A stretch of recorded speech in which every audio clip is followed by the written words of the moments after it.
voz de los protagonistas. En Contextos. Está con nosotros el doctor Miguel Crespo y con él platicamos de cómo va la instalación del sistema anticorrupción, primero el nacional anticorrupción y luego el local anticorrupción.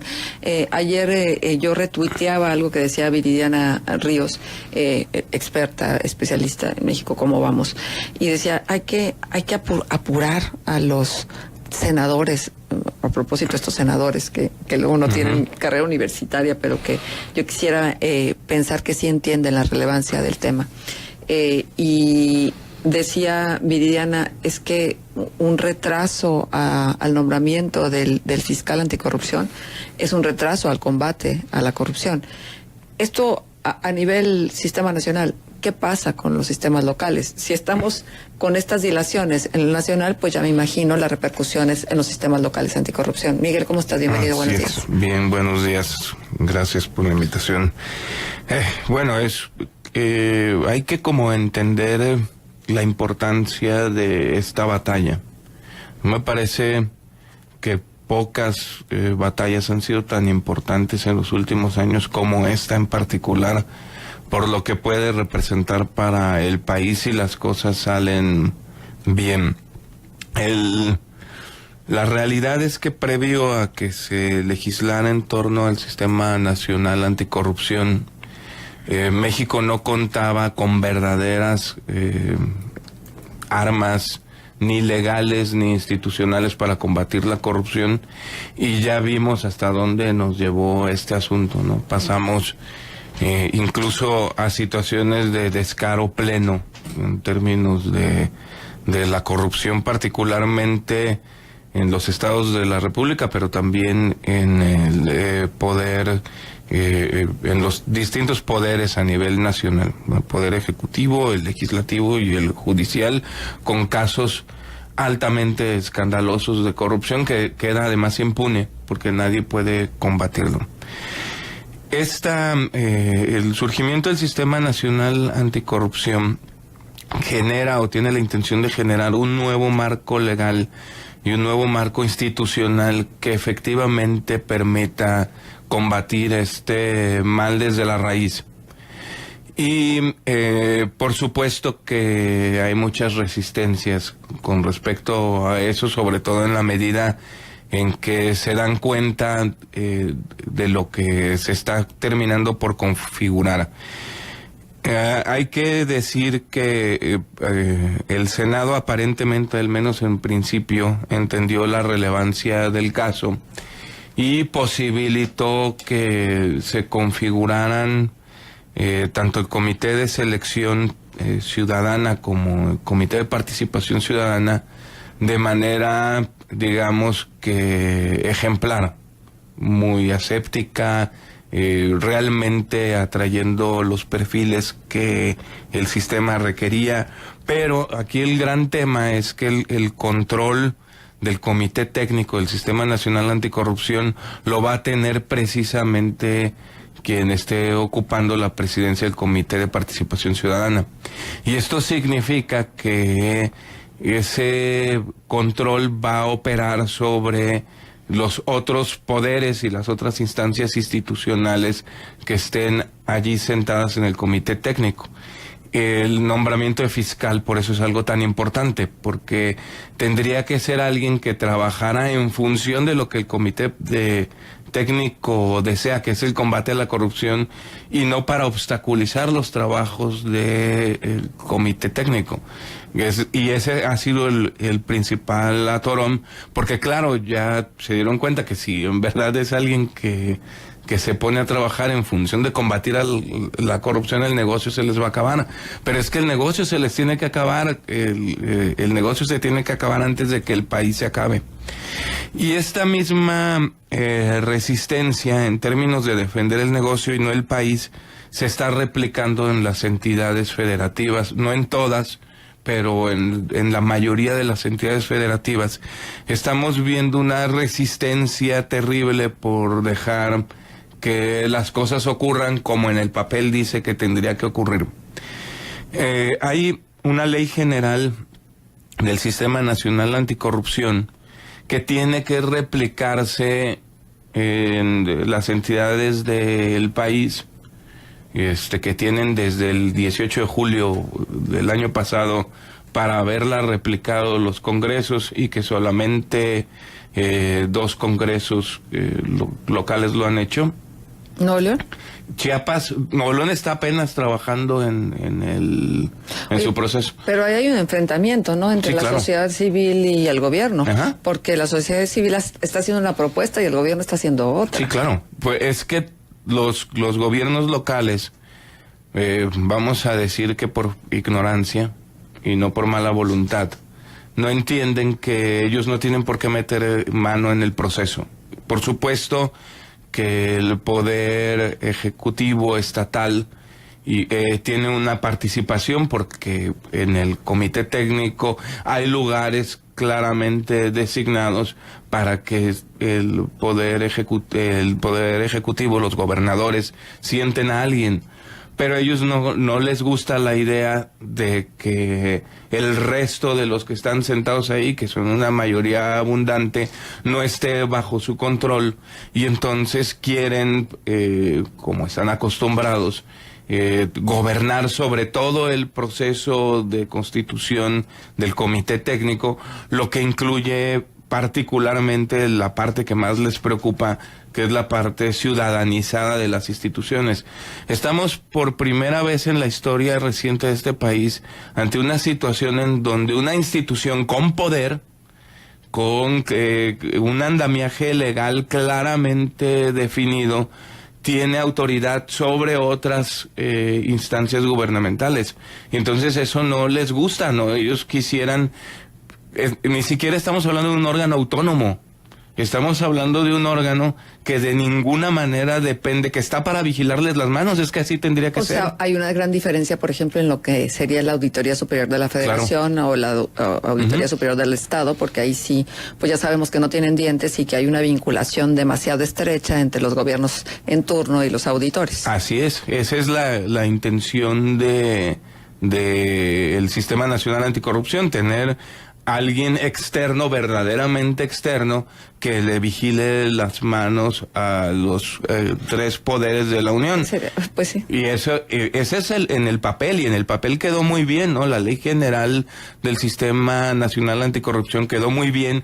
Tanto el comité de selección que participó en el Sistema Nacional, como los 5 ciudadanos que fueron designados para ocupar el comité de participación ciudadana, son verdaderamente casos ejemplares. No podemos dudar de la gente que está ahí, de su capacidad técnica y de su probidad, pero el tema es que eso se tendría que replicar en los estados, y los gobernadores de ninguna manera están dispuestos a que eso ocurra, ¿no? Miguel, lo que preocupa es que nos ganen las prisas. Claro. Y que porque se supone que es en el primer semestre donde se tiene que conformar, ¿no? Claro. Y entonces que al 11:45 se esté nombrando así, en fast track, a alguien que no necesariamente reúna todas las características que debe de tener. Es que esa es la estrategia, ¿no? La estrategia es claramente dilatoria, claramente esperar. En el caso muy particular de Coahuila, me temo que incluso están esperando a que pase el proceso electoral. Claro, y dependiendo de cómo sea el proceso electoral, será la figura, ¿no? Exactamente. Claro. Y dependiendo cuál sea el resultado, entonces meter las manos, o terminar de intentar meter las manos completamente. Ahora, aquí hay una situación que es importante. ¿Cómo lo que se legisla en Coahuila, que no se ha hecho, no puede menoscabar lo que está en la ley general, y lo que se realiza en Coahuila en términos de la construcción del sistema estatal anticorrupción tampoco puede menoscabar lo que diga esa ley? Los ciudadanos vamos a pelear. O sea, creo que se equivocan en el diagnóstico nuestras autoridades si piensan que simplemente vamos a contemplar como un espectador más a ver qué se les ocurre hacer. Y hoy va a haber instancias que nos permitan, si no se arregló en el Estado, ir a la Federación y reclamar que se rechace el proceso como se está estableciendo y se establezca el proceso como está establecido en la ley general, porque no pueden hacer otra cosa, no es de buenas voluntades. Los señores están obligados a respetar lo que dice la ley general. ¿Quién puede hacer este reclamo? ¿La sociedad civil organizada? Exactamente, sí. Sí, porque, bueno, a propósito de sociedad civil organizada, seguramente tú leíste esta publicación que hicieron Ciudadanos Construyendo un Mejor Gobierno, donde hacían este reclamo.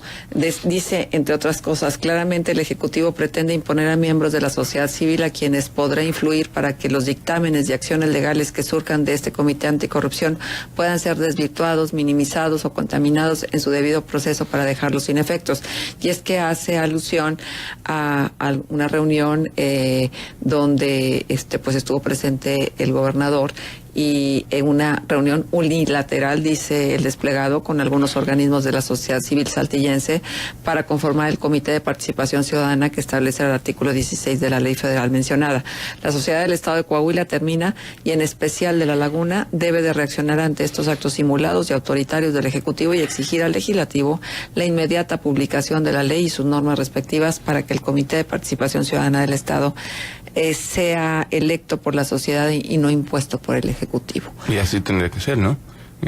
La realidad es que no hay ningún impedimento legal para que el gobernador del estado se siente con quien quiera sentarse y establezca las mesas de trabajo que quiera realizar. No hay ningún impedimento legal para eso.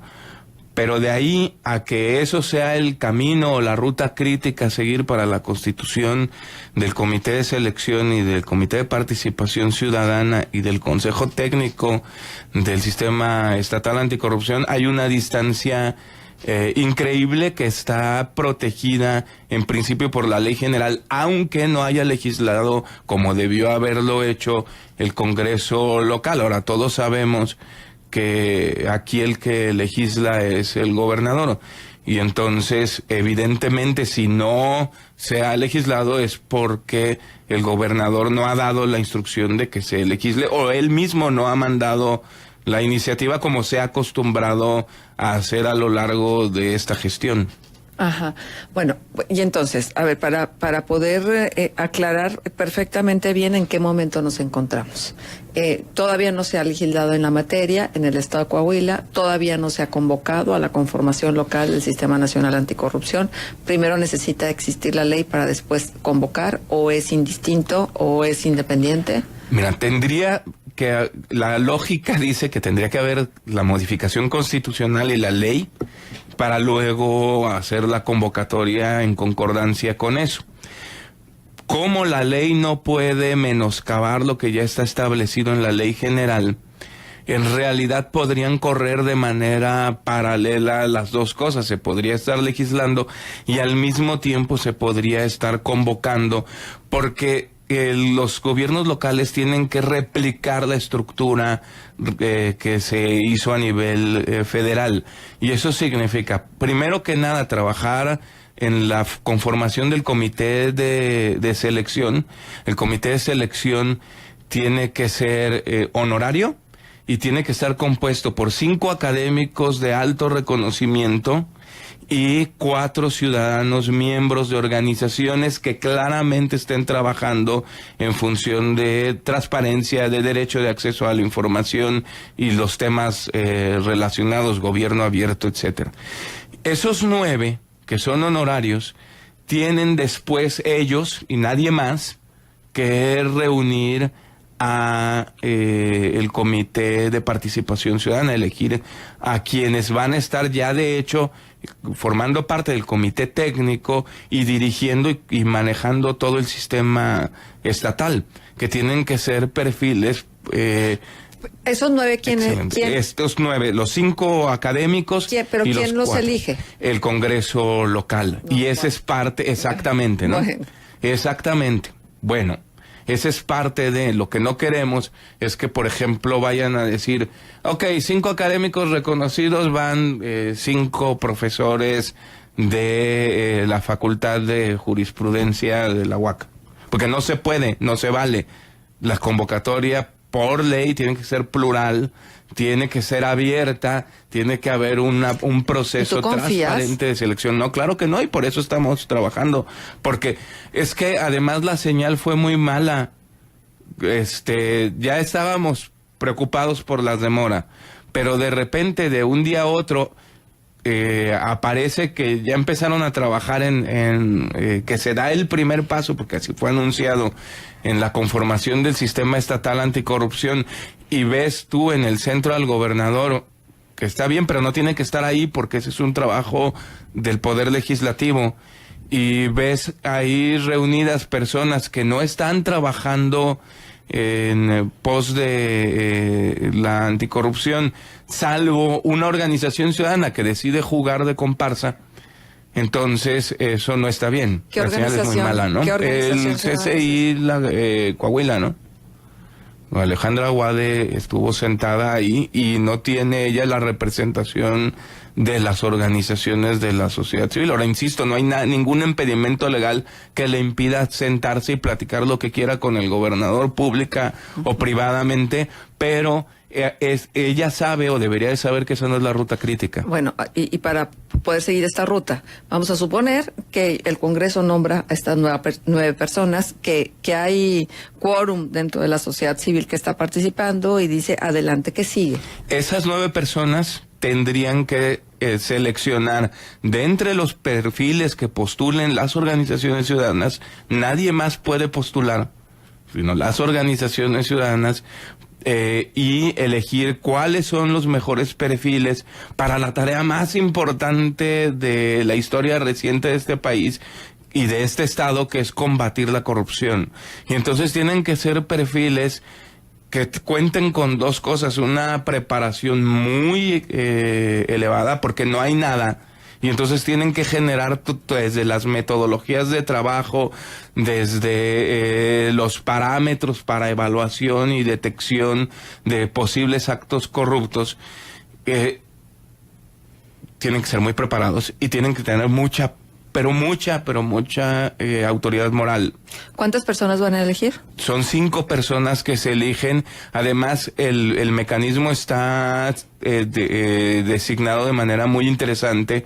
Por ejemplo, en el nivel federal, Jacqueline Pechard quedó como la primera secretaria técnica. Ajá. Y entonces ella nada más dura 1 año y tiene que salir, ya no puede pertenecer nunca más de ninguna manera al sistema. Y entonces el comité de selección nombra a su reemplazo, y el segundo, no me acuerdo ahorita quién queda como segundo lugar, está ese año como secretario técnico y sale, y así sucesivamente, ¿no? La idea es que cada año se nombre un representante y vaya viendo esta rotación en el sistema, ¿no? Miguel, ¿y son cargos honorarios? El comité no. El comité de participación ciudadana va a tener una asignación presupuestal. Presupuestal, aunque no va a ser empleado, tiene que cobrar por honorarios. Tiene una independencia laboral con respecto a las instituciones, precisamente para que le permita actuar con libertad. Pero bueno, ¿qué podemos esperar si a nivel de Estado, a nivel República, no se hace lo que se necesita hacer para fortalecer y para poder darle vida a este Sistema Nacional Anticorrupción? Te decía que Viridiana Ríos escribió una carta que se publicó en Excelsior. Dice: estimado Senado de la República, como parte de su columna, que alguien nos explique las razones por las que por quinta ocasión, se ha pospuesto la selección del fiscal anticorrupción. Esperábamos que la lista de candidatos quedara definida desde el 29 de noviembre de 2016. No lo hicieron. Nos dijeron que el 9 de diciembre. Nada. Después el 15 de febrero. Luego el 14 de marzo. Y ahora que hasta el 21 de marzo. Ya no les creemos. Pongamos esto en perspectiva. Desde noviembre de 2014 se lanzó la convocatoria para elegir al fiscal anticorrupción. Hoy, luego de un intento fallido y muchas prórrogas, No tenemos nada. Llevamos más de 2 años dándole vida a una institución que es urgente para legitimar un sistema político que ustedes representan y en el que el ciudadano ya no confía, y con justa razón. Es por acciones como esta, un cambio letárgico para un asunto urgente, que Peña Nieto tiene 12% de aprobación en las encuestas. No podemos seguir así, no pueden seguir así si valoran las instituciones. Entiendo que el problema detrás de todo esto es legal, político y técnico. 1, legalmente preocupa la autonomía del fiscal anticorrupción. Y legalmente preocupa que este comité que se va a armar también tenga autonomía en Coahuila, en Durango, en Guerrero, claro, en Veracruz y en cualquier lado. De acuerdo al artículo 102 de la Constitución, el fiscal anticorrupción será nombrado por el fiscal general, figura que todavía no existe. Por lo pronto solo tenemos procurador general, una figura elegida por Peña Nieto y que como tal le responde a este. 2, políticamente no hay consenso sobre qué candidato es suficientemente fuerte como para luchar contra la corrupción, pero suficientemente dúctil como para ser aceptado por todas las facciones políticas. 3, técnicamente no es nada fácil encontrar un perfil idóneo. Lo que tú decías, sobre todo cuando en los requisitos incluyeron hacer un ensayo de 10 cuartillas a renglón seguido sobre su plan de trabajo que, dado que son más de 30 candidatos, requeriría que los senadores leyeran al menos 300 páginas de material especializado. No, hombre, en cualquier momento, pobrecitos, no se vayan a cansar, 300 páginas es un mundo de páginas.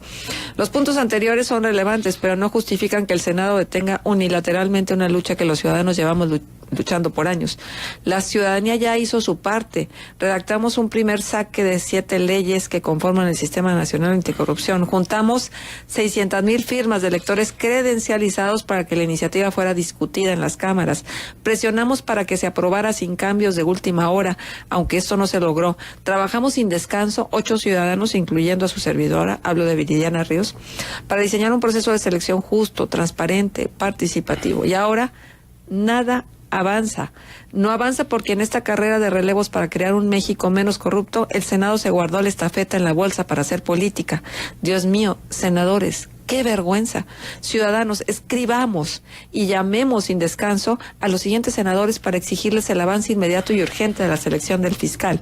En la Junta de Coordinación Política puede escribirle al del partido que mal le llame, Fernando Herrera del PAN, Emilio Gamboa del PRI, Miguel Barbosa del PRD, bueno, ya no es del PRD, recién renuncia, Carlos Alberto Puente Salas del Partido Verde, Manuel Bartlett del PT, Miguel Romo del PRI, Sonia Mendoza del PAN, María Lucero Saldaña del PRI, o a los senadores encargados de la Comisión de Anticorrupción, Héctor Yunes Landa, Anabel Acosta, Marcela Torres Peinberto, de la Comisión de Justicia, María del Pilar Ortega, Ivonne Lilian Álvarez, Luis Humberto Hernández.